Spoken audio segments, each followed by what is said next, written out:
La Roca. Voy a estar presentándoles mi trabajo de investigación, evaluación e intervención nutricional en pacientes con esclerosis lateral amiotrófica, atendidos en un centro de referencia de Montevideo, Uruguay. Este trabajo de investigación fue mi tesis para obtener la maestría en nutrición y dietética a través de la Fundación Iberoamericana.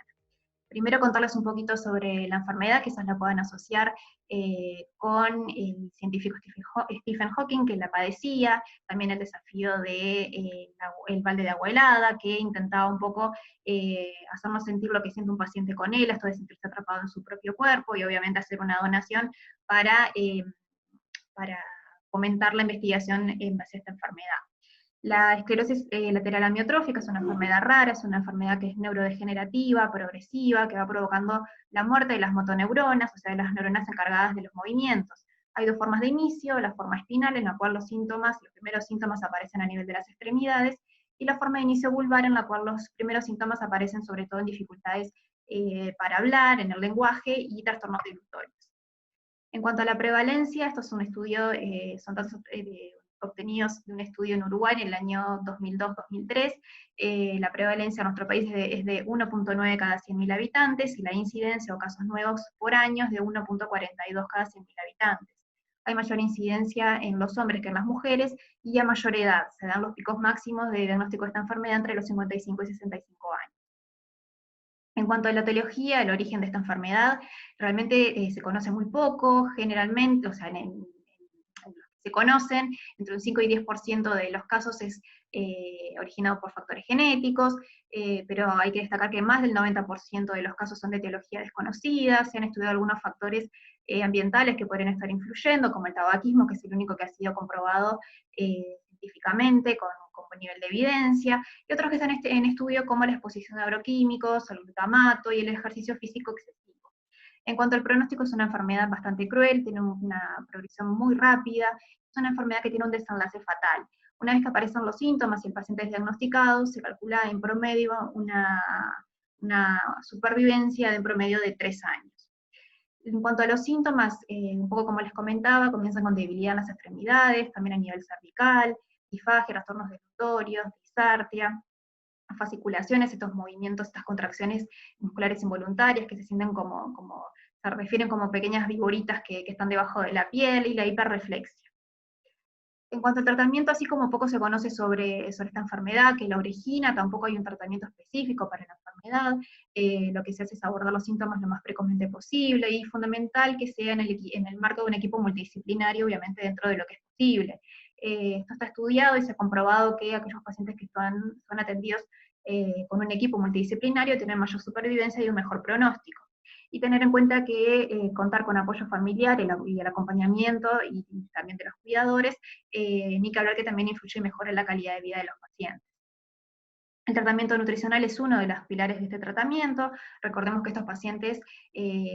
pierden y se debilitan, pierden esa masa muscular, pierden peso, disminuyen su ingesta, esto asociado a los problemas dilutorios, y ni que hablar también a todo lo que es psicológico, al diagnóstico al cual se enfrentan de esta enfermedad, que sabemos que tiene un desenlace fatal. Todo esto termina influyendo, provoca pérdidas de peso importantes que pueden llegar inclusive a una desnutrición, y sabemos que la desnutrición, esto está también estudiado, se asocia con menor calidad de vida y con un avance más rápido de la enfermedad. Es importante que intervengamos lo más tempranamente posible, que el tratamiento sea personalizado, ya que los síntomas además varían en cada paciente, y evaluar también la utilización del soporte nutricional de otra vía de alimentación, ya que esta enfermedad progresa, el trastorno dilutorio no va a revertir, y tenemos que anticiparnos a que el paciente no va a poder en cierto punto consumir nada por vía oral, entonces tenemos que anticiparnos y utilizar otra vía de alimentación, siendo la de preferencia la gastrostomía. Muchas veces se realiza inclusive sin que el paciente la esté utilizando desde el inicio, pero tenemos que tener en cuenta que la enfermedad progresa muy rápidamente, y tenemos que aprovechar cuando el paciente está en oportunidad quirúrgica para poder realizársela, ya que si dejamos progresar mucho la enfermedad, podemos perder la oportunidad. El centro de referencia se formó un poco entre un vínculo entre la Asociación de Familiares y Pacientes con ELA, que se llama Tenemos ELA, que se contactó también un poco con la Cátedra de Neurología del Hospital de Clínicas Dr. Manuel Quintera de Montevideo, Uruguay. Ahí se empezaron a formar, se empezó a formar este grupo, este equipo multidisciplinario, pidiendo ayuda también a otras cátedras de la Universidad de la República. En este caso trabajamos fisiatras, yo nutricionista, neurólogos, obviamente, internistas, enfermeros, fonoaudiólogos, neumólogos, otorrinolaringólogos, psicólogo también especializado en cuidados paliativos, terapistas ocupacionales, fisioterapeutas. Eh, Intentamos que todos los pacientes, podamos verlos todos los pacientes en su primer consulta y después también en otros controles que dependen también un poco de cada paciente. Actuamos justamente como un centro de referencia, no somos quienes tratamos directamente a los pacientes, atendemos pacientes tanto de salud pública como de sistema privado, y intentamos justamente que puedan venir a donde está todo el equipo y poder explicarles un poco de cada disciplina en que se basa el tratamiento, poder ayudarlos en ese sentido y hacer obviamente los contactos con quiénes son sus médicos tratantes y el resto de los profesionales que están en el tratamiento también obviamente en su lugar de atención, si es salud pública o en el sistema privado. Ahora entrando a lo que es la investigación, el objetivo general fue conocer las principales características de la evaluación de intervención nutricional en pacientes con ELA, en base a experiencias con 12 pacientes que concurren a este centro de referencia ubicado en Montevideo en el periodo mayo-diciembre de 2015.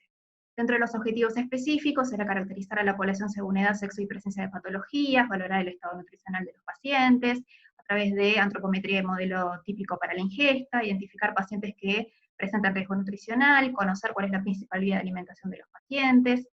también identificar los pacientes que presentan disfagia o dificultad para deglutir, cuáles fueron también las principales estrategias de intervención utilizadas, y evaluar la eficacia de esas estrategias utilizadas en los pacientes que concurrieron a control. En cuanto a la metodología, como les decía, la muestra fue de 12 pacientes, atendidos en el centro de referencia entre mayo y diciembre de 2015. La muestra está constituida por hombres y mujeres en un rango de edad que va desde los 18 hasta los 70 años. Acá les muestro un poquito las variables de estudio, lo voy a pasar un poco rápido, así vamos directo a los resultados y la discusión. En cuanto a la distribución según sexo, la mayoría eran hombres, esto coincide un poco con lo que les comenté en cuanto a los estudios que existen, tanto en nuestro país como a nivel internacional. Acá vemos la distribución según edad, en el cual vemos que la mayoría está en el rango entre los 35 y 65 años, recordemos que el pico máximo está entre los 55 y 65 años de edad. En cuanto a la presencia de otras patologías, vemos que 3 presentaban hipertensión arterial, 1 diabetes, 1 también hipertensión y diabetes, hipertensión y cardiopatías, y 6, la mitad no presentaban patologías, la mitad presentaba una patología crónica. Esto sí tenemos en cuenta los datos que tenemos de prevalencia de enfermedades crónicas no transmisibles en nuestro país, es un dato esperable, tengamos en cuenta que la prevalencia de hipertensión arterial estamos cerca del 40% de la población. En cuanto a la presencia de riesgo nutricional, la mayoría sí estaban en riesgo nutricional, un poco por lo que hablábamos de la pérdida de peso importante, disminución de ingesta y los trastornos dilutorios. El estado nutricional, la mayoría estaba en normopeso, y también había 2 con sobrepeso y 2 con obesidad, también un poco esperable según los datos de prevalencia de sobrepeso y obesidad en nuestro país. Y el normopeso, tengamos en cuenta que quizás al momento que los captamos estaban en normopeso, pero presentaban pérdida de peso partiendo de un estado nutricional quizás con sobrepeso o obesidad. 8 presentaban disfagia, esperable también, teniendo en cuenta que es uno de los síntomas de la enfermedad. La principal vía de alimentación de la mayoría de la vía oral, tan solo 1 tenía gastrostomía. 1 solo consumía complementos nutricionales como parte del tratamiento nutricional que ya venía siguiendo. Las principales estrategias fueron la modificación de consistencias y una alimentación hipercalórica y hiperproteica, también la alimentación hipercalórica y hiperproteica, la modificación de consistencias de los alimentos, esto teniendo en cuenta las pérdidas de peso y la presencia de trastornos dilutorios, eran estrategias que eran esperables de utilizar. En cuanto a los pacientes que fueron atendidos en una segunda consulta, fueron 2, y presentaron mejorías, se pudo detener la pérdida de peso y mejorar la presencia de disfagia mediante la modificación de la consistencia de los alimentos. En cuanto a las conclusiones, los resultados fueron coincidentes con las investigaciones previas. La intervención y tratamiento nutricional en el marco del equipo multidisciplinario desde las etapas iniciales de la enfermedad es fundamental, ya que son propensos a sufrir pérdidas de peso y dificultades dilutorias que tenemos que atender a tiempo para evitar complicaciones asociadas y un avance más veloz de la enfermedad. Como recomendación es continuar estudiando, ampliar los conocimientos, quizás utilizar una muestra un poco más amplia de pacientes, aunque la mayoría de los estudios también son con muestras pequeñas por la baja prevalencia de la enfermedad. Podemos también ampliar en aspectos más específicos como la valoración del estado nutricional en sí misma, composición corporal. Muchas gracias.